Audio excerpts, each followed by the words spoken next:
So it's apropos that we end the first night of the Fletcher Ideas Exchange with the very man who is this architect. Now, Professor Mihir Mankad teaches arts and communication, one of the most famous classes here at the Fletcher School. But before he came to Fletcher, he worked as a consultant for McKinsey, and then he spent several years as a national TV news anchor in India, and he worked on the Clinton Foundation in India. He's not only a great role model, but a fantastic friend, and before you go, we are going to say a bit of words of thanks. So this is a surprise to Professor Mankad, to slightly embarrass him a bit. But we just want to make sure that you're all aware of the amazing contributions he makes, not only to the Fletcher School, but to Tufts University as a whole. He's not just the professor of arts of communication. He lends out his time to help any student at the school interview for a consulting position, for any other position they may be going for. He's given lectures to undergrads and Fletcher students alike about what it's like to be in the consulting business. He's also just been there for the student community for whatever they need in terms of communication, in terms of believing more in what their ideas are and how to communicate them most effectively. I think Leland and I are especially grateful for being selected as TAs this semester to be able to both help current Fletcher students learn how to communicate more effectively, but also to learn from them their amazing ideas as well. And I think Leland has a couple of more things to say, but So we have a special gift for you. So first, come here. And let's get a big round of applause.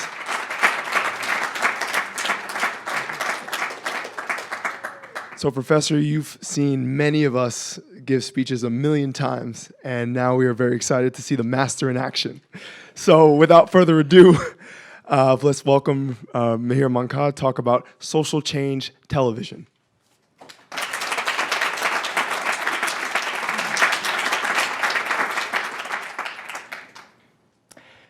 Yeah, so I thought I could get by listening to 600 of your speeches and never making one myself. Almost happened. Okay. Let's see. I talk about nervousness, but I'm feeling it right now myself. Okay? So let me start with that eye contact I preach and see if it really helps.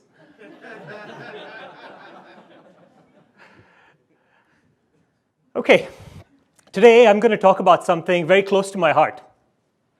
This thing right here, a television. It evokes some interesting emotions from people. Different words come to mind.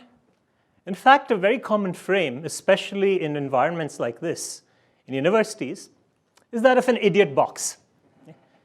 It's almost the antithesis of intellectualism. You pride yourself when you don't have a television at home. And for good reason. Here, if we want information, we can get it from the internet. Okay? Broadband is all you can eat. Right? Makes sense. But for a large portion of the world, in fact, for the majority of the world today still, the television is a window to the world. Sometimes, perhaps, the only window to the world. A window to entertainment, a window to news. And I will argue today that it's probably one of the most powerful social change catalysts that we have. Now, like some of our speakers here today, I grew up in India. Interesting things, right, that people have done to access television. It's an equalizer. It's the same programming that goes to the skyscrapers that comes to the slum areas. People consume this medium. There are more people watching. There are twice as many people watching as there are television sets. Okay? But growing up, I used to come out of films, out of watching Bollywood films and good shows that were mostly about entertainment, feeling motivated. And most of the films that were successful, that were well made, tended to be Bollywood action films. So I would come out of the theater motivated to fight people, right? To kick and to become martial artists, right? But could the same visual medium elicit different emotions? I wondered. Okay? I wondered whether entertainment and social change television are at the other ends of the spectrum. Traditionally, for-profit television and Bollywood films were made with a different sensibility and by a different type of channel than public service programming, which was relegated to more of the national broadcaster, was often fun-constrained and dry. Was this a chicken and egg story? If you think about this more, is entertainment the antithesis of education? Does engagement not mean that it can be about a social change platform? Importantly, does social change programming need to be seen as a charity, almost by organizations who have a corporate social responsibility where they say, 2% of our budgets, let's just do this? Or can it be sustainable? Can it be profitable? I wrestled with these questions each time I came out of a moving Bollywood film or a great show. And I think this question was answered in 2012 by a show anchored by this man. This is Amir Khan, one of Bollywood's biggest stars, who made his first foray into television and became only the third man from India to be on the cover of Time magazine. Actually, the third actor from India.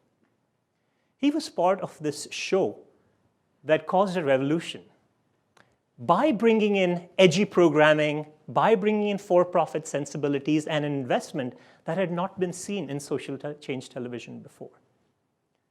Now, part Oprah, part 60 Minutes, this show took on some of the most hard-hitting social change issues in the country. The first show was about female feticide. If you take a look at their website and you see the first 13 episodes of season 1, they were on issues like female feticide, child sex abuse, untouchability, alcohol abuse. And what was interesting is that each show, each 1-hour episode, was made with the planning, the budget, the sensibility, and the determination of making a commercial feature film for the first time. This is an example from the show. So there are vignettes. Typically in a show on, say, female feticide, there are 4 or 5 vignettes. And then the celebrity would bring a person on in the studio, much like Oprah. And then you could see the reaction both from the audience as well as this is a clip of people watching the show. This was on female feticide. The woman here says on national television that her family had asked her to get an abortion 6 times because it was a female fetus. Okay. Now, clearly, some of the sensationalism, if you will, was brought in, perhaps for viewership, but that was okay, right? It was using those sensibilities that stir emotions in films to bring it to the show. As I think Arslan mentioned, who was here in the audience earlier, he has himself watched one of these shows where they actually brought on the in-laws of this woman who was cast away because she didn't have dowry. Now, they agreed to come. Clearly, it made for some sensation, but the issue was brought out. This show was watched by 600 million people in 3 seasons. Okay? What was the mix that made the show both entertaining but got the word out? Okay? And so if you do a case study of it, people start and stop with the person. Okay? Not only was Amir Khan on the cover of Time Magazine International once, but then he came back on the cover of this magazine as the 100 most influential people in the world. You can see the list right next to it. Okay? Clearly, this was a huge win. You got the right person, right popularity. He'd already made a couple of films. He knew how to interact with the audience. He gave it his 100%. Okay? But that was just one of the peas in the mix that worked. The thing about Amir Khan that came out in an interview that the CEO of Star had said is that people think about Amir Khan as an actor, but they don't talk about him as a producer. For one year, this man, who could make a $20 million film, did nothing but focus on this show. But if we're talking about the first P, which is a person, there was another person for which the stars align. Probably the most powerful media man in Asia, the CEO of the Star Network, himself committed to hitting the show out of the ballpark. A great anchor, a great person with resources. And a couple of quotes in this interview that he said is, look, when we started off on this venture, we didn't want to just make another episode on female feticide. We, as a team, wanted to eradicate it from the country. Okay? For every person that you saw in the studio in this show, right, there were about 100 people that were interviewed to find the right person. Throughout these 13 episodes, you will not see a production flaw. We watched this show. Right? And so again, the planning of for-profit brought to nonprofit, and then what was the impact? Right? In terms of placement, right? So one is you get the formula right. Second is placement. When do you want to show a show like this? 11 a.m. on Sundays and across every Star channel in 7 languages. Start the dialogue. The entire family is watching. Not just that, get the traditional national broadcaster who was making drier programming, fund-constrained programming, to simultaneously air and give this free of charge to the broadcaster. So the entire nation is watching. Tweets, I can't wait for 11 a.m. today. Okay? For hard-hitting social issues, yes, you can't wait for Game of Thrones, but to wait for the next show on alcoholism? Right? Never saw Mumbai so empty even on Sundays. Placement. In order to work the sensibility that let's give this to the national broadcaster because they have terrestrial reach. Cable channels don't reach rural areas. Okay? Let's make screenings. Look at this picture. A picture speaks 1,000 words, right? You do something well on social change programming, you will get people queuing up waiting to watch the show. Promotion. Clearly, you need promotion for everything. Outside of the regular promotion in terms of how the show was marketed, advertised, there was also another element of promotion, is tracking. Okay? There was an agency set up right before the show went on air to track every tweet, every SMS. Most people in India do not still have broadband access. What is another way of tracking? Votes for change. Call, give a missed call, and we'll count your votes for change. We will track it. Okay? Analytics. 1,000 people analyzing this at the same time. Okay? Let's do something. Let's do it. Let's put the investment. Let's do it well. Petitions. Vote for change across on sexual assault, right? On water, on healthcare. Specific things happening. 2 cases went to the Supreme Court right after the show on age-old issues. A petition here with the Prime Minister, a star motivated, not just to do this, collect his paycheck, feel that, oh, I've done my part, now on to the next film. Let me follow up.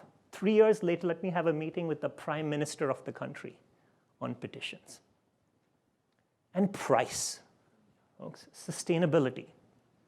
Initially, no sponsors, there'd been no one who'd generally come forward for something like this. Now, multi-million-dollar sponsorships.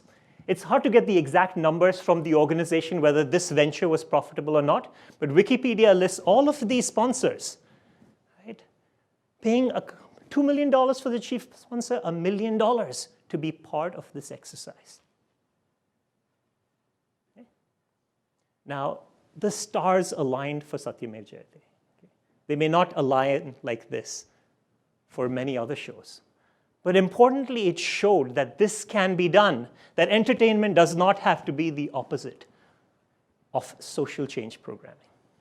This is a macro example. Can it be replicated? Perhaps, and rarely, but it can. What about a slightly more micro example? Okay. Another show in Afghanistan called Niqab. Okay. And the Niqab is a word for veil. Now, this was put together not by the CEO of Star and a major Bollywood star, but a 28-year-old motivated man in a makeshift studio. Sami Mahdi created a show. He was motivated by this, by his mother's, just by his mother's inspiration, to give a voice to women. And he said women will come on the show, wear a mask, and talk about their domestic issues that don't generally have a voice. Sexual abuse, assault, whatever that was going on. But it wasn't possible to do that by without the mask, okay?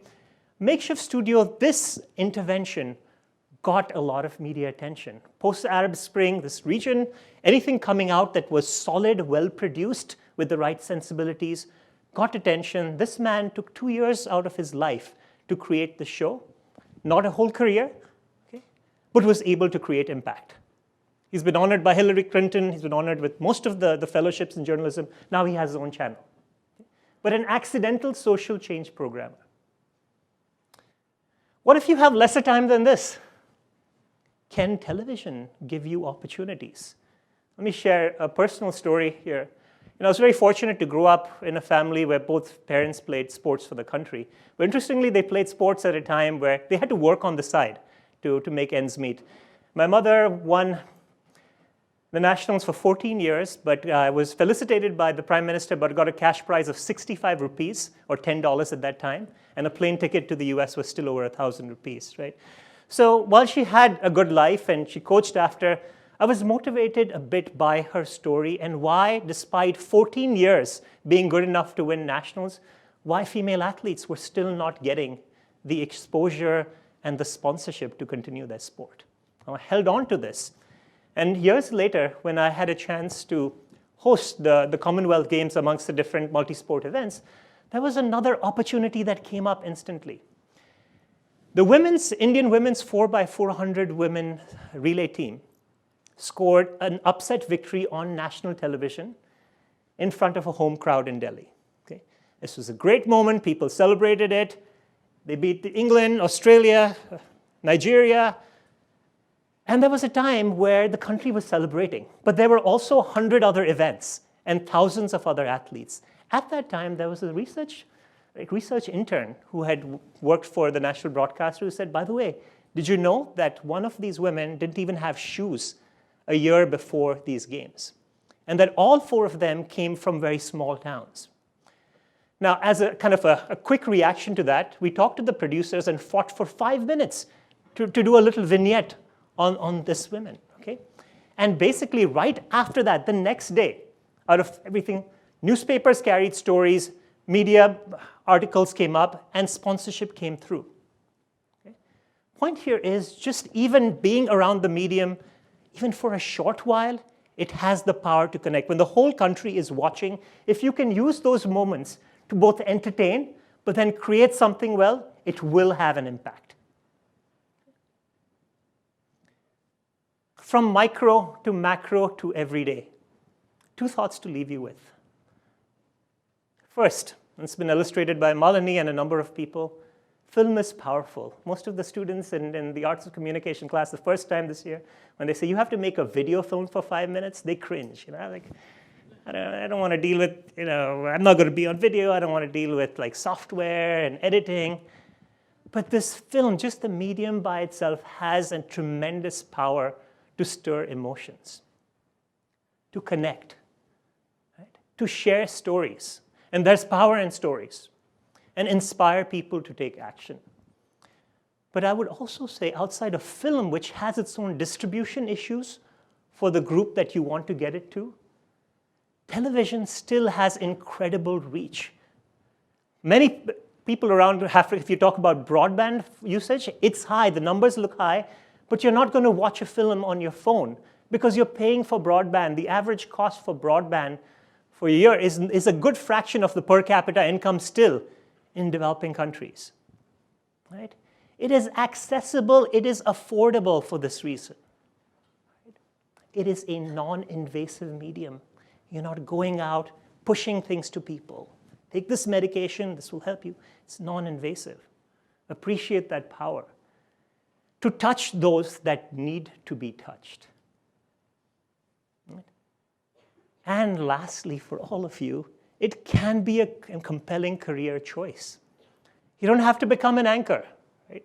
But if you're considering consulting and impact investing and World Bank, whatever, how about television? If your goal here at the Fletcher School is to reach out and impact lives around the world, why not this medium? It's intellectually stimulating. You can be behind the camera, but just like that research intern who had come in and spurred the idea, in a shot, you can have huge impact. So perhaps I've left you a little bit of food for thought for a powerful social change mechanism, and perhaps the not so idiotic box, television.